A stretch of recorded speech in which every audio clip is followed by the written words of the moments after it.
আপোনালোকে গম পাই যে আমাৰ নমিনেশ্যন প্ৰক্ৰিয়া যোৱাকালি শেষ হৈছে। আজিৰ পৰা স্ক্ৰুটিনি আৰম্ভ হৈছিলে। ঠিক সেইটো সময়তে আজি দুপৰীয়া নজৰুল ইছলাম তাৰ বয়স হ'ব 44 বছৰ। একেটাৰ চাৰ্টিফিকেটবিলাক যেতিয়া স্ক্ৰুটিনি কৰে তাত দেখা পায় যে অলপমান খেলি মেলি আছে। সেইটো কাৰণে তেওঁলোকে আমাৰ পুলিচক আমাৰ এডিশ্যনেল SP DSP আৰু OC তেওঁলোকে আমাক জনায় যে অলপ আমি ডাউট হৈছোঁ, এইটো অলপ চেক কৰিব লাগে। তো বাই দি টাইম আমাৰ পুলিচ টিম গৈ পেলাই তাত চাৰ্টিফিকেটকেইটা চেক কৰোঁতে পালে যে গোটেইখিনি আমি ৱেবছাইটত চেক কৰিলোঁ, গোটেই মানে ভুৱা যিটো চাৰ্টিফিকেট সেইটো আমি গম পালোঁ।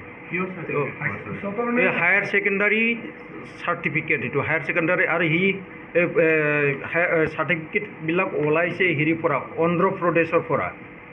অন্ধ্ৰপ্ৰদেশ অসমত নহয়, Andhra Pradesh board of secondary education Andhra Pradesh বুলি লিখা আছে যিটো চাৰ্টিফিকেটত।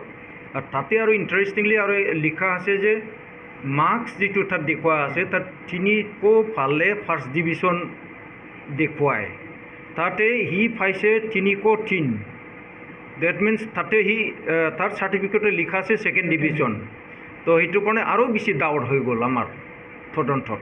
তো এতিয়া আমি তদন্তৰ কাৰণে এখেতক আমি পিক আপ কৰি লৈ আনিলোঁ আৰু গম পালোঁ যে তেখেতে কমপ্লিটলি এতিয়ালৈকে আমি 5টা চাৰ্টিফিকেট তাৰ অৰিজিনেল চাৰ্টিফিকেট আমি চিজ কৰিছোঁ, গোটেই চাৰ্টিফিকেটকেইটাই চব ভুৱা। তো এতিয়া আমি তাক এৰেষ্ট কৰিছোঁ, আমাৰ কাষ্টডিত আছে। আমি কাইলৈ ফৰৱাৰ্ড কৰিম আৰু বাকী তাৰ লগত কি লিংক আছে এইবিলাক আমি চাম। গোটেইখিনি আমি ওলাম।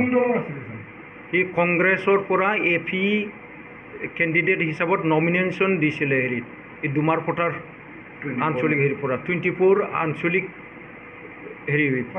পঞ্চায়তৰ পৰা কংগ্ৰেছ দলৰ নেশ্যনেল কংগ্ৰেছ দল। এতিয়ালৈকে সি কোৱা নাই। আমি গোটেই হেৰিখিনি এতিয়া আমি তদন্ত কৰি আছোঁ, নিশ্চয় ওলাব সেইখিনি। আমি আশা কৰোঁ চব ওলাব লাগে। এতিয়ালৈকে স্বীকাৰ কৰা নাই, স্বীকাৰ কৰিব। আপোনালোকে যি পাইছে সেইটো নাই, এইখিনি গোটেইখিনি আমি চিজ কৰি পেলাই আমি চাইছোঁ, চালিজাৰি কৰিছোঁ, গোটেইখিনি ফেক ভুৱা। আৰু যিখন সি স্কুলত পৰীক্ষা দি পেলাই পাছ কৰি আহিছে তাক সোধোতে সেইখন স্কুল সি দেখাই নাই, তাত গৈ পোৱাই নাই। তাৰ পৰা আমি গম নমিনেশ্যন কেনচেল হ'বই। নমিনেশ্যন কেনচেল কৰা প্ৰক্ৰিয়াটো তেওঁলোকে ইলেকশ্যন কমিশ্যনে কৰিব বা জিলা ইলেকশ্যন কৰিব।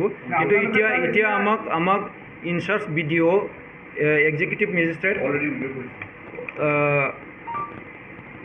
ইনচাৰ্জ BDO নমিনি ইনচাৰ্জ তেওঁ অলৰেডি আমাক FIR দিছে, ৰিটেন FIR দিছে। তো সেইমতে আমি FIR মতে আমি তদন্ত কৰিছোঁ।